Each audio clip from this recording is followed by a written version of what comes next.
आज हमारे साथ जाने माने वकील, युवा और सनातन संस्कृति के सिलसिले में जहां जहां देश भर में लूट खसोट हो रही है उस पे अपनी पैनी निगाह रखने वाले विष्णु शंकर जैन साहब हमारे साथ हैं। आप सोच सकते हैं कि क्या वजह है कि हम शाम के 5 बजे इतनी जल्दी जल्दी में हमने विष्णु शंकर जी से कहा कि वो इस बात के बारे में दुनिया को बताएं। सवाल सिर्फ इतना ही है कि इलाहाबाद के अंदर, जैसा कि पूरा देश जानता है कि भारत के स्वतंत्र वीर चंद्रशेखर आजाद को कांग्रेस के किसी बड़े नेता की मुखबिरी के चलते अंग्रेजों से मिलकर उनकी हत्या कराई गई। उस हत्या के बारे में बहुत बार चर्चा इस देश में होती है, लेकिन सबसे बड़ी बात यह है कि जो उनके नाम से वहां पार्क बना है, अमर शहीद चंद्रशेखर आजाद पार्क इलाहाबाद के अंदर, जहां इलाहाबाद के 90% धनाढ्य लोग, संभ्रांत लोग वहां टहलने जाते हैं, घूमने जाते हैं।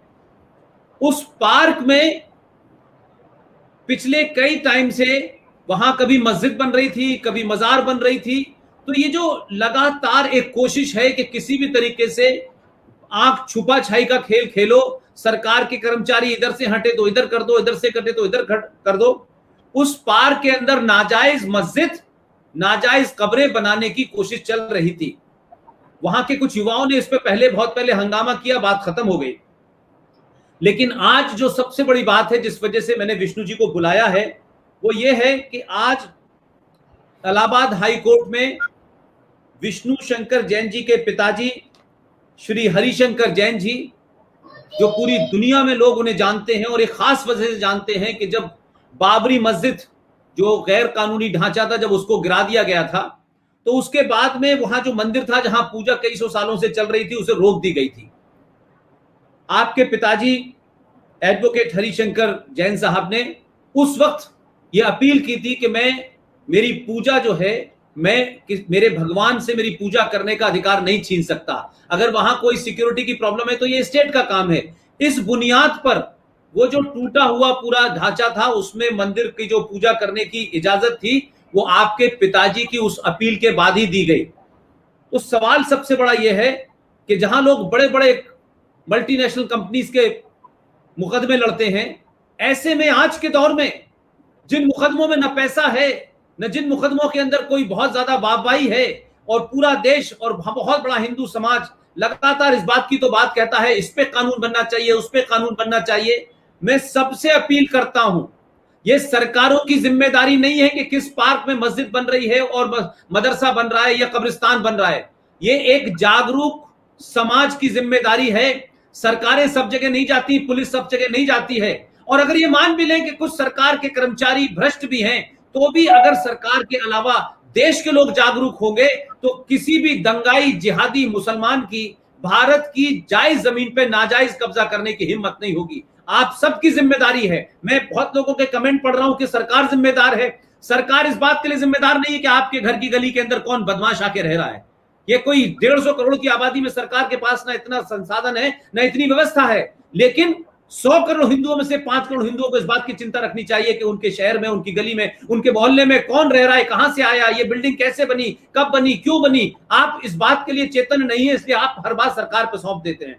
लेकिन मुझे खुशी है कि विष्णु शंकर जैन साहब और उनके पिताजी ने कोर्ट में, आज इलाहाबाद हाई कोर्ट में, इस सिलसिले में जो अपील की, और उसके अपील के जो नतीजे आए हैं, वो खुश होने की बात तो है, लेकिन ये एक तरफ इशारा देता है कि इस देश को तोड़ने वाली ताकतें दिन की रोशनी में, रात के अंधेरे में लगातार एक मिशन के साथ भारत सरकार और भारत देश की भूमि के ऊपर कब्जा कर रहे हैं, नाजायज तरीके से कर रहे हैं। तो आज जो कुछ कोर्ट में हुआ, और वहां के इलाहाबाद हाई कोर्ट के चीफ जस्टिस मुनीश्वर भंडारी जी ने क्या उसके ऊपर रूलिंग दी है, मैं विष्णु शंकर जी से कोई सवाल नहीं पूछूंगा। विष्णु शंकर जी, आप 16 जून को भी हमारे इस चैनल पे थे, तब आपने विस्तार से देश को बताया था कि ये वक्फ प्रॉपर्टी कानून 2013 में जो संसद में पास हुआ है, ये एक तरीके से शरिया है। ये भारत की भूमि पे, भारत की हिंदुओं की और सनातनी भूमि के ऊपर मुसलमानों को नाजायज हड़पने और कब्जा करने का एक लाइसेंस दिया गया है।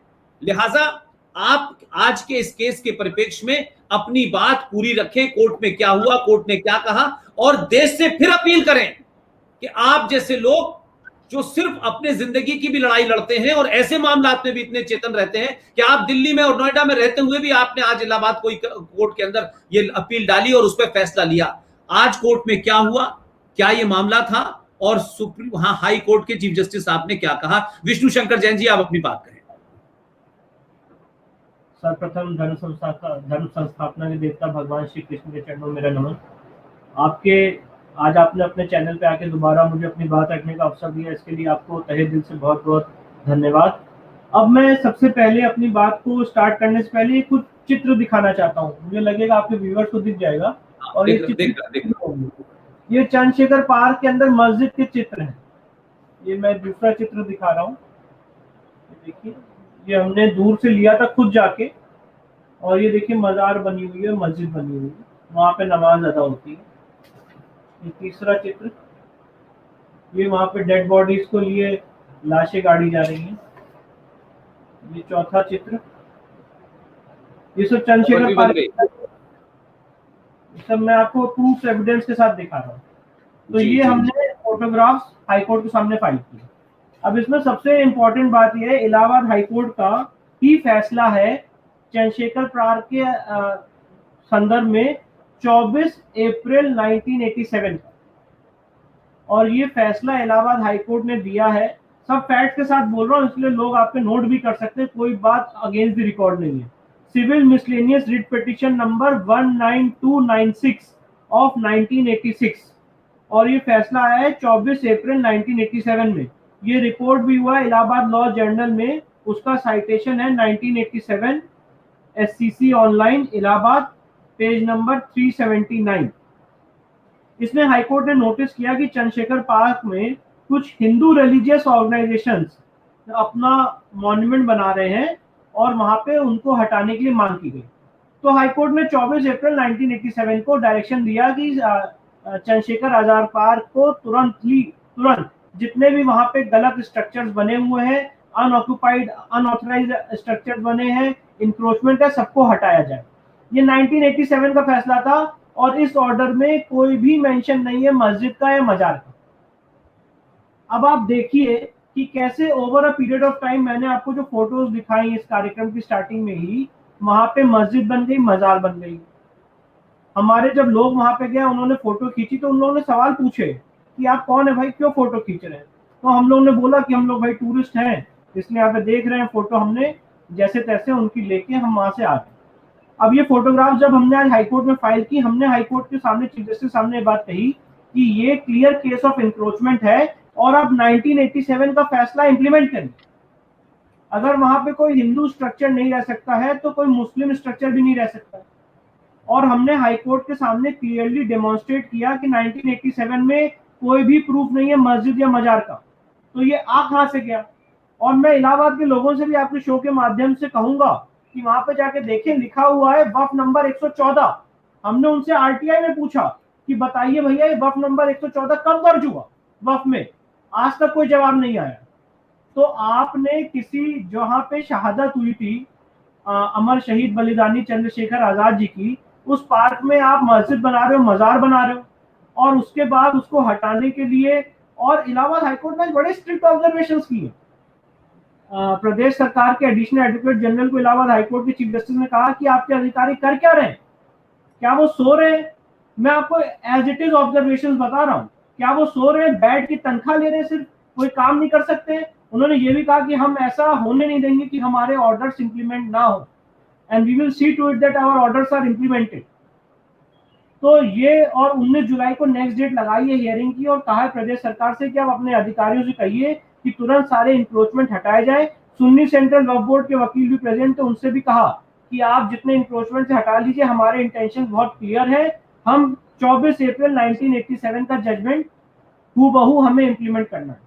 तो ये एक आइडियल केस है, मैं आपके सामने ये बात रखना चाहता था, ये एक आइडियल केस है जहां पे चंद्रशेखर आजाद पार्क में घुसपैठ हुई, इलीगल इंक्रोचमेंट हुआ, और अगर अभी हम हाईकोर्ट नहीं जाते और 10 साल 5 साल बैठ जाते, तो जो सेकंड सर्वे होता वक्फ में, उसको वक्फ में नोटिफाई कर दिया जाता, और फिर हमें वक्फ ट्राइब्यूनल जाना पड़ता और लंबी लड़ाई लड़नी पड़ती। तो ये जो आज आपके माध्यम से आपके सामने आने का एक एंडेवर था, उसका मकसद ये कि देश के सारे लोग जागरूक हो कि जहां जहां ऐसा इलीगल इंक्रोचमेंट या मस्जिद या मजार दिख रही है, अपनी आप निगाहें अलर्ट करें, उसकी फोटोग्राफ्स लें, अथॉरिटीज के पास जाएं, वक्फ बोर्ड के पास जाएं, उनसे पूछें कि वक्फ में कब दर्ज हुई है, और ये सारे स्ट्रक्चर्स अगर इलीगल हैं तो उसके लिए आप हाईकोर्ट में अप्रोच कर सकते हैं। और मेरा ऐसा मानना है कि आज जो हाईकोर्ट में हमने पिटीशन लगाई है 19 जुलाई को, इसमें बहुत ही डिटेल्ड ऑर्डर आएगा जिसमें सारे स्ट्रक्चर्स को हटाने के डायरेक्शन दिए जाएंगे। हाईकोर्ट ने आज की हियरिंग में भी बहुत स्पष्ट रूप से कह दिया कि इन इलीगल स्ट्रक्चर्स को, इन इलीगल इंक्रोचमेंट्स को हटाना है, आपको हटाना है, आपके अधिकारी शांत नहीं बैठ सकते। व्हाट आर दे डूइंग, उन्होंने कहा व्हाट आर दे डूइंग, क्या बैठ के सिर्फ वो तनख्वाह लेने के लिए बने? हम आपकी नाक के नीचे वहां पे मस्जिद बन गई, मजार बन गई, और आप उसको हटा नहीं रहे, ये किस बात का मतलब आपका प्रशासन है? हाईकोर्ट ने यह भी कहा, एडवोकेट जनरल ने बहस की कि एक और पिटीशन पहले फाइल हुई थी, वो चल रही है, तो हाईकोर्ट ने कहा वी आर नॉट कंसर्न। अब देखिए, यही बात मैं बताना चाहता हूँ, हो सकता था आज की मेरी रिट पिटीशन डिसमिस हो जाती, तो लोग कहते हैं कि भाई आपकी पिटीशन डिसमिस होगी। लॉ बहुत तरह से जज के माइंडसेट पे और जज की अप्रोच पे भी डिपेंड करता है, और उस पर बहुत ज्यादा आउटकम भी डिपेंड करते हैं। अभी रिसेंटली मैंने मेवात में जो पिटीशन, मेवात में जो हिंदुओं का धर्मांतरण हुआ है, और वहां जो भीभत्स कांड हो रहा है मैं उसको बता भी नहीं सकता। सुबह लड़की को ले जा, रात में लड़कियों को ले जाते हैं और सुबह लाके वापस दे देते हैं और कहते हैं कि दे तो दिया, यही सफिशिएंट रही है। निकिता तोमर के फादर का statement as it is court किया, सुप्रीम कोर्ट के चीफ जस्टिस के सामने लगा, उन्होंने कहा आपकी पिटीशन मीडिया रिपोर्ट पर आधारित और खारिज कर दिया, जबकि पिटीशन मीडिया रिपोर्ट पर आधारित नहीं थी, पूरी डिटेल्ड उसमें हमने डेटा दिया हुआ, एक एक डेट्स, एक एक एनेक्शर्स मार्क किए हैं कि कैसे मेवात में हिंदुओं का धर्मांतरण हुआ है। तो इशू ये है, मैं ये बात बताने का मकसद ये था कि जो हम लोग की एंडेवर है, ये एक रेवोल्यूशन है, ये एक रेवोल्यूशन है माइंडसेट बदलने का, ये एक रेवोल्यूशन है इंस्टीट्यूशन के सामने कि हिंदुओं की आवाज भी सुनी जाए, ये एक रेवोल्यूशन है ये बात का कि जो हिंदुओं के साथ अत्याचार हो रहा है, अगर वो उसको रेस कर रहा है सुप्रीम कोर्ट के सामने, हाई कोर्ट के सामने, तो कोई शक या डर नहीं होना चाहिए मन में मुस्लिम वर्ड यूज करने का। और हम अपनी पिटीशन में ओपनली लिखते हैं कि मुस्लिम पक्षकारों ने ये किया, मुस्लिम समाज ने ये किया, और हिंदू समाज प्रताड़ित हो रहा है, ये बात कहने में हमें कोई शक नहीं होता है। और मुझे लगता है धीरे धीरे अगर समाज का हर आदमी ये तरीका इख्तियार करेगा तो लोगों में जागरूकता आएगी और इंस्टीट्यूशंस भी जागरूक होंगे। उनको सोचना पड़ेगा, इस बात पे मजबूर होना पड़ेगा कि आप मुस्लिम वर्ड लेने से डर नहीं सकते। अगर सुप्रीम कोर्ट तहसीन पूनावाला के केस में मॉब लिंचिंग में पहलू कांड के डायरेक्शंस और गाइडलाइंस दे सकता है, अगर कठुआ का रेप केस बहुत दिन तक सुना जा सकता है और एसआईटी और ट्रांसफर पिटीशंस अलाउ हो सकती हैं, अगर भीमा कोरेगांव में अरेस्ट को हाउस अरेस्ट में कन्वर्ट किया जा सकता है, अगर विनोद दुआ जैसे लोगों को रिलीफ दी जा सकती है, अगर ऐसी ऐसी पिटीशन, अगर सुदर्शन के केस में डायरेक्टली सुप्रीम कोर्ट इंटरवीन कर सकता है, तो ऐसी भी स्थितियां आएंगी जहां पे हिंदुओं का धर्मांतरण हो रहा है, पलायन हो रहा है, लड़कियों को ले जाया जा रहा है, वक्फ के तहत जमीन कब्जा हो रही है, तो उसमें भी हमें आगे आके अपनी बात रखनी पड़ेगी और इस बात से घबराना नहीं होगा कि रिजल्ट क्या होगा। मेरा ये सारी बात बताने का पर्पस ये था कि आज इसी इंस्टीट्यूशन में इस कोर्ट ने नोटिस जारी किया, हो सकता था डिसमिस हो सकती, तो मेरा कहने का पर्पस ये आपके माध्यम से कि जितने लोग हैं वो अवेयर हो और जो सही बात है उसको कोर्ट के सामने लाने में हिचकिचाए नहीं। हो सकता है कि कोर्ट नहीं मानेगी आपकी बात, आप सुप्रीम कोर्ट आएंगे, सुप्रीम कोर्ट नहीं मानेगी, पर आज की डेट में मीडिया और ये इस देश के लोग इतने जागरूक हो चुके हैं कि वो आपकी बात सुनेंगे, आपके फैक्ट्स को पढ़ेंगे और समझेंगे कि नहीं आपके साथ गलत हुआ। सोशल मीडिया की भी ताकत है। माननीय पुष्पेन कुलशेष जी जैसे लोग हैं जो हम सबके साथ हैं, जो हर एक इशू को बहुत माइन्यूटली वॉच करते हैं, उसको रेस करते हैं, हर आदमी को अपना प्लेटफॉर्म देते हैं कि वो अपनी बात कह सके। तो पर्पस ये है कि चंद्रशेखर पार्क कहीं मस्जिद या मजार में कन्वर्ट ना हो जाए और उसके बाद लंबी लिटिगेशन ना कन्वर्ट करनी पड़े और इलीगल इंक्रोचमेंट ऐसे ना चलते रहे। ये इस और हमारी कवायद है। और जैसे कि मैंने आपको फोटोग्राफ दिखाए, इलाहाबाद के लोकल लोग भी इसमें अपनी आवाज उठाएं, चाहे पिटीशन के माध्यम से, चाहे सोशल मीडिया के माध्यम से, और वहां विरोध करें, क्योंकि जहां पे शहादत हुई थी माननीय चंद्रशेखर आजाद जी की, वहां पे किसी भी तरह का मस्जिद या मजार का कोई औचित्य नहीं बनता है। जब 24 अप्रैल 1987 को, पॉइंट क्या है आपको बताने का, जब 24 अप्रैल 1987 को वहां पे कोई मस्जिद और मजार नहीं थी, तो ऑब्वियसली उसके बाद आइए, वक्फ एक्ट के बाद आई है 1995 के बाद, और आप आज वहां से हट नहीं रहे हो। ये किस तरह की जबरदस्ती है? तो ये एक बहुत बड़ा पैटर्न है जमीन हथियाने का, इलीगल इंक्रोचमेंट्स का। और मैं आपको एक पॉइंट और बताना चाहता हूँ, वक्फ एक्ट के सेक्शन 5 के तहत जो सर्वे होता है जो स्टेट गवर्नमेंट करती है, अगर अभी हम इसको ना रेस करते, आप अगर देखते हैं अगले आने वाले सर्वे में ये इसको वक्फ में इंक्लूड कर देते। अभी भी उन्होंने लिखा हुआ है वहां पे वक्फ नंबर 114, 111 फलाना ढिमकाना। तो सवाल ये, कोई उनसे पूछे भैया कब दर्ज हुई वक्फ में? यहाँ ये देखिए, ये बहुत बड़ा सवाल है, वक्फ में दर्ज कब हुई, ये वक्फ हुई कैसे?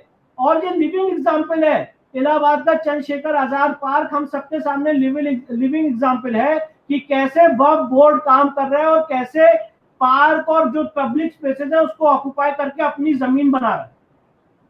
लिविंग एग्जाम्पल है सबके सामने कि चंद्रशेखर आजाद पार्क, उसकी हिस्ट्री कोई नहीं डिस्प्यूट कर सकता है। 1975 में उसको यूपी लेजिस्लेचर ने उसको डिक्लेयर किया पार्क के रूप में। एल्फर्ड पार्क उसको कहा जाता था अंग्रेजों के टाइम पे। तो कोई भी इसकी हिस्ट्री डिस्प्यूट नहीं कर सकता। वहां पे कैसे मस्जिद या मजार बन सकती है भाई? और बराबर आप वहां जा रहे हो, लाशें गाड़ रहे हो और वहां पे कोई बोल नहीं रहा है। तो ये आवाज उठानी पड़ेगी, ये हमारा मकसद था। और आज मैं बहुत खुशी से आपके सामने कहना चाहता हूं कि मेरे पिताजी ने इस मैटर में बहस की थी, इलाहाबाद हाईकोर्ट ने उसमें नोटिस जारी किया है। और आज आपके सामने आने का पर्पस ये था, मकसद ये था, ये बताने का कि किस तरह से जो वक्फ के तहत हमने बताया था, लीगल पोजीशन आपको समझाया कि फैक्चुअल पोजीशन भी समझा रहे कि ऐसे वक्फ बोर्ड के कार्रवाई के तहत बहुत सारी जमीनों पे उत्तर प्रदेश में कब्जा हो रहा है। और उत्तर प्रदेश सरकार को भी इस मामले में जागरूक होके ये देखना चाहिए, कमीशन बैठा देना चाहिए कि कहां कहां वक्फ बोर्ड ने इलीगल कब्जा किया है और उसको by stroke of pen, by police force सबको रिलीज करना चाहिए। विष्णु भाई, हम सबकी कोशिश है और तमाम सारे लोग जो इसको देख रहे हैं, सुनेंगे, बाद में भी सुनेंगे, मैं फिर एक बार साफ साफ कर दूं, ये कहना बहुत आसान होता है भारत माता की जय। भारत माता की जय कहने से भारत बचने वाला नहीं है, ये नारे लगाने से बचने वाला नहीं है। मैं बार बार कह रहा हूं कि हर आदमी की, हर शख्स की, हर छोटे बड़े बुजुर्ग की अपनी अपनी भूमिका है। इसलिए हर बात ये कह देना सरकार कुछ नहीं कर रही है, योगी ये नहीं कर रहा है, भाई योगी आके आपके घर में पूछेगा नहीं क्या कहते हैं कि आपके पड़ोस में कौन बदमाश रह रहा है? ये योगी का काम नहीं है।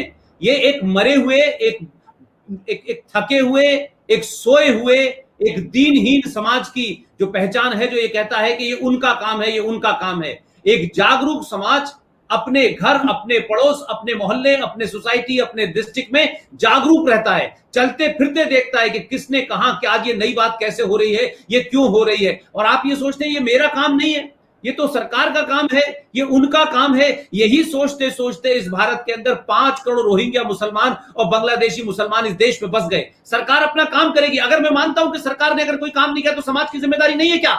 समाज किस लिए है भैया? समाज क्या करता है? समाज सिर्फ सुबह उठता है, नौकरी पे चला जाता है, टैक्स भर देता है, बस यही काम है। हम अमेरिका और नीदरलैंड और फ्रांस नहीं है। अभी हमारे देश के अंदर 50 करोड़ में 150 करोड़ में से 25 करोड़ लोगों के पास आधार नहीं है।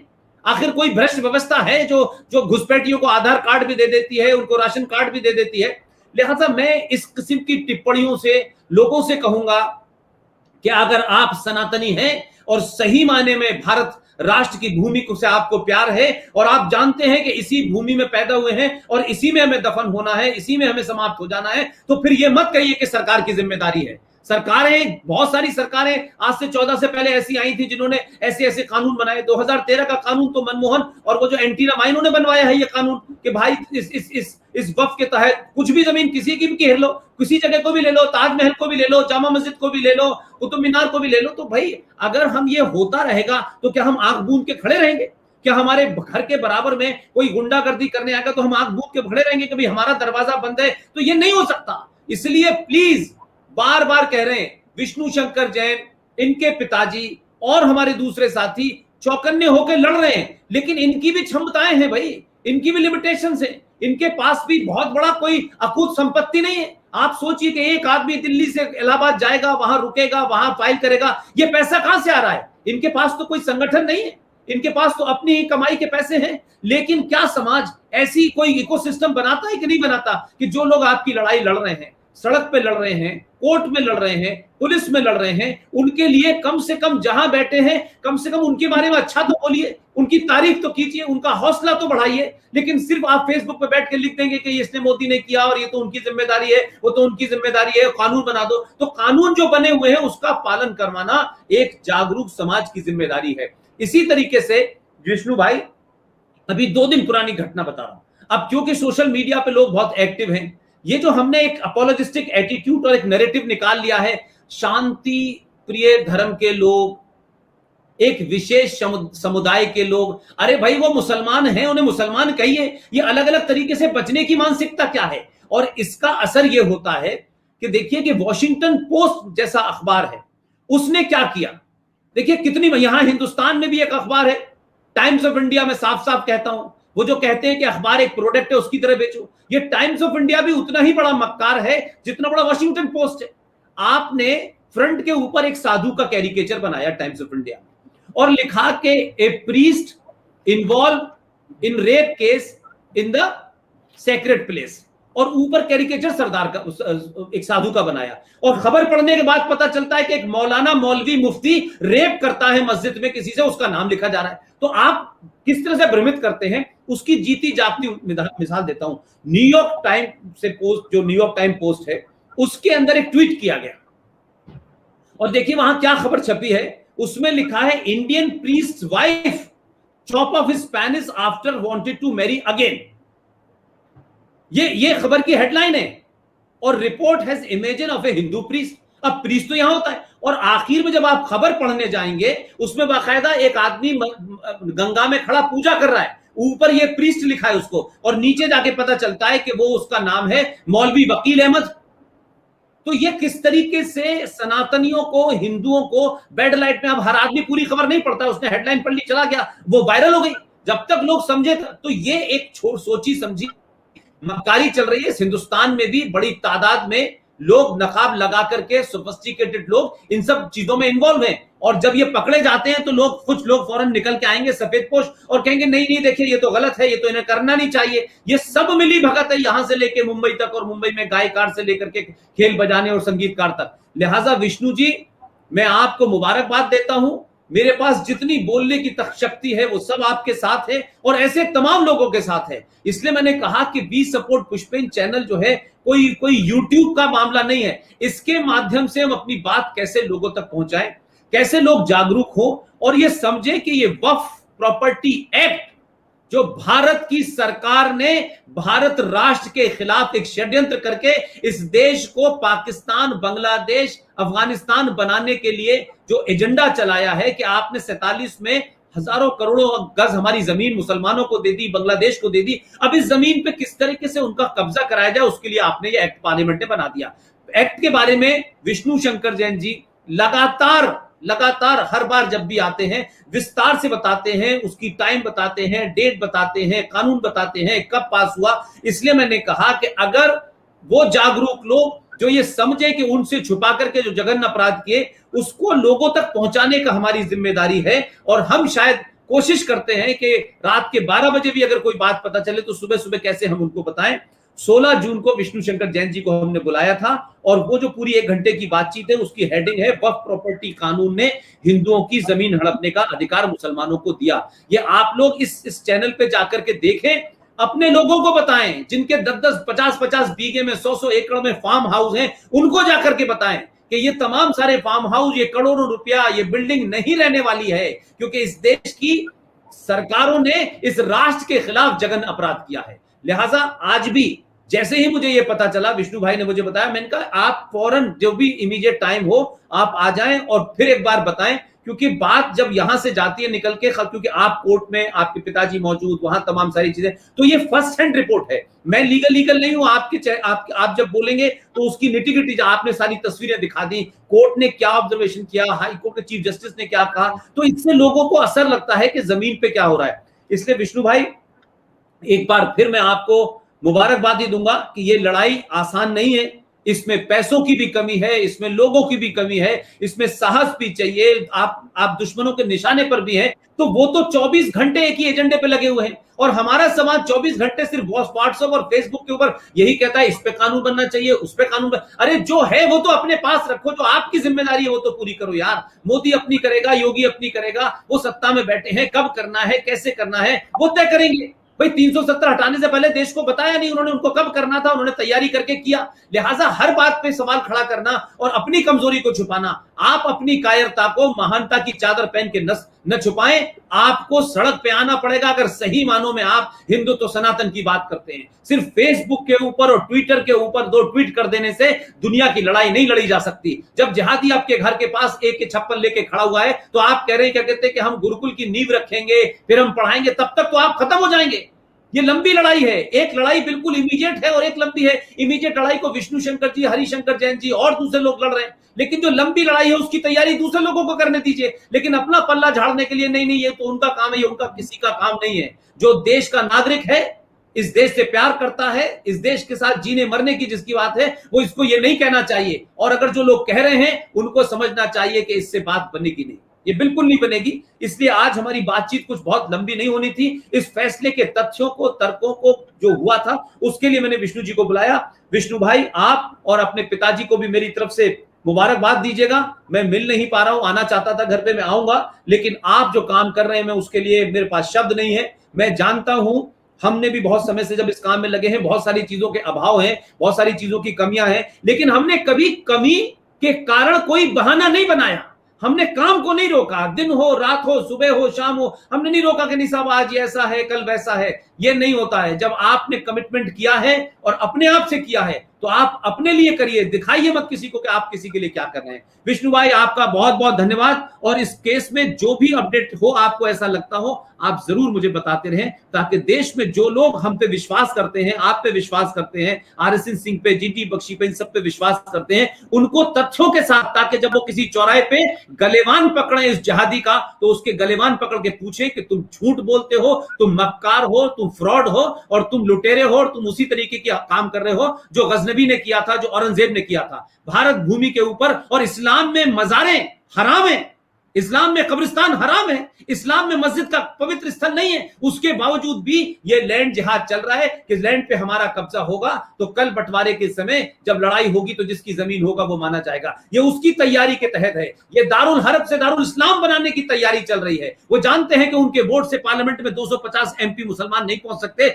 लेकिन एक उनका धड़ा कत्लो गारत करता है, दंगा करता है, लूटता है, दूसरा अजान देता है, तीसरा भाईचारे की बात करता है, चौथा टेलीविजन पे आकर उनको कवरअप देता है, पांचवा गाना बजाने लगता है, चौथा आखिर में फंस जाएगा तो आगे कहेगा नहीं नहीं ऐसा नहीं होना। ये तमाम जितने हैं, वो अतीकुर रहमान नाम का फ्रॉड जो अक्सर बैठ जाता है, इस्लामिक स्कॉलर, वो जो रहमानी है, ये असलम है, ये सब बड़े मक्कार हैं। ये तरह तरह के तर्कों से इधर से उधर से अपनी बात को झुटलाते हैं। लेकिन मुझे खुशी है कि आप टेलीविजन पे भी उन्हें नहीं बोलने देते, और इसी तरह अपनी हिम्मत को आप मजबूत रखें।